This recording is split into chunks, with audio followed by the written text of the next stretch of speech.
Thrilled to be joined by the head coach of the Flames, Turner Gill, now, as we are each and every week. Coach, thanks for stopping by as always. Good to be here. It's game week. That has to get you excited. Do you feel does the energy level go up a little bit in the building and with the team when it's finally here after all the long camp and all? Do you feel it go up a little bit? It goes up.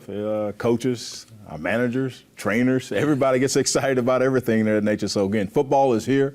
Our fans are excited already. I feel the buzz and the feel about it even just walking on campus. I know we're excited here. Now, you guys play Delaware State this Saturday. This is a team that struggled last year, 2-10. They bring in a new coaching staff. And you talked last week, you guys dug back into his history at Louisville and other places.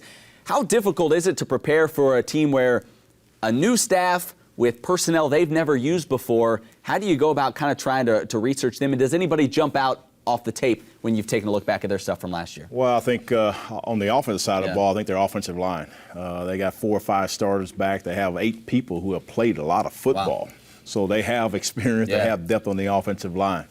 Running backs, they have a lot of depth there. They have some good players in that area. On the defensive side, there's one guy that stands out here named Terry Clayton. This guy here has 7 interceptions, 5 fumble recoveries. So he's kind of the Jake Haven of our team last year and the guy of this year. So they do have some talent. Obviously, you never know how it's all going to work out. We got a new staff and how much they have to adjust.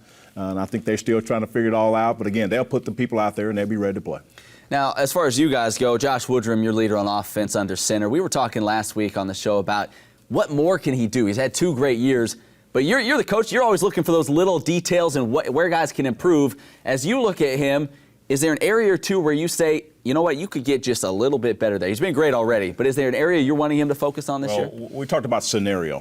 Throughout the ball game, you got to understand the clock, you got to understand the down and distance, you got to understand the whole big picture of things and understand that not to have a situation where you're not understanding what we need to do it, why we need to do it. And then the next step is conversing with your teammates on how to make sure that they understand during the game. So he's ready for that challenge, and I know he's going to do well. Now, one thing I love about you, coach, is you're not afraid to play young guys. You know, a lot of coaches say, you know, it doesn't matter how young you are, you can play right away. Not a lot of coaches mean it. You're actually throwing out a lot of guys. What is it, 4 guys that are either redshirt freshmen or true freshmen in your starting lineup.